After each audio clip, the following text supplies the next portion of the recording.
Hey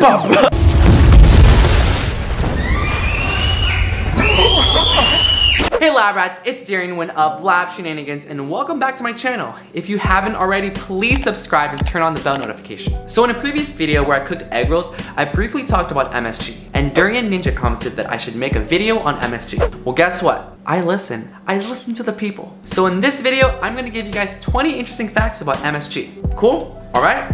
Let's go. MSG stands for monosodium glutamate. Glutamate is one of the amino acids or building blocks of protein. Nerve cells use glutamate, which is also a neurotransmitter, to send signals to other cells in the body. So our tongue perceives 5 different tastes: sweet, salty, sour, bitter, and umami. And MSG is used as an umami flavor enhancer. MSG is naturally found in tomatoes, pecans, mushrooms, and cheeses.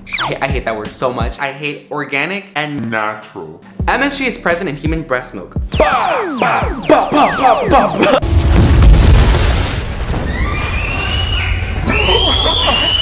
Human breast milk contains 6 to 9 times more glutamate than cow's milk. That is amazing. The flavor, oh my god, it's so real. MSG is more common in food items than you think, like these chips and these soups and these condiments. So even though MSG has always been around, it was first discovered in 1908 by Japanese chemist Dr. Kikuné Ikeda, who purified it from seaweed. MSG became a popular ingredient in the early 1900s across Japan and China. By the 1930s, it became a popular item internationally. It's believed that the general public's aversion to MSG stems from the root of all evil: white people. White people.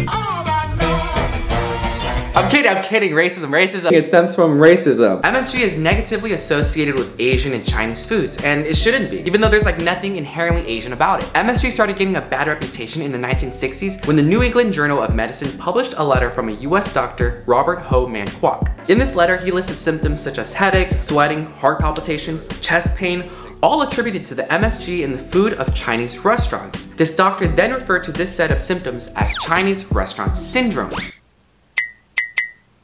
You cannot be for real. Oh my god, you for real. A study published in 1969 by neuroscientist Dr. John Olney found that injecting mice with MSG led to brain lesions, impaired development, and obesity. The experiments of this paper were pretty well conducted, but it's the conclusion and its relationship to humans is where I have a problem. I don't know how y'all do shit where you from, but let me tell you something, where I'm from, we don't do shit like that.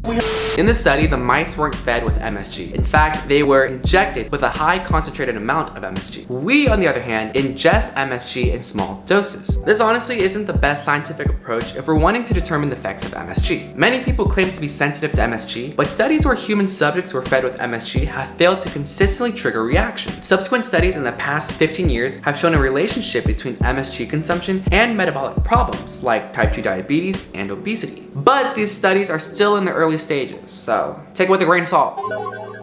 Other studies, however, suggest that MSG can improve the health of the elderly by increasing their appetite. And lastly, the US Food and Drug Administration, FDA, calls MSG generally recognized as safe.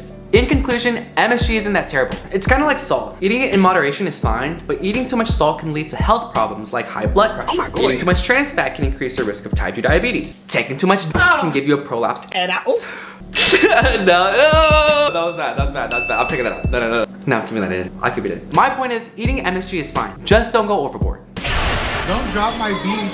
Put it down. Really, Alex? I just told you. Alrighty, that concludes this video. Thank you so much for watching. And if you guys learned something, please like, subscribe, and also turn on the bell notification. This week's shout out and winner of free merch goes to Elizabeth Artiles. You are the winner of this week's challenge. Shantae, you stay. Alright, if you want a shout out and a chance to win free Lab Shenanigans merch, comment down below a ramen emoji. Alright guys, thank you so much and I'll see you in my next video.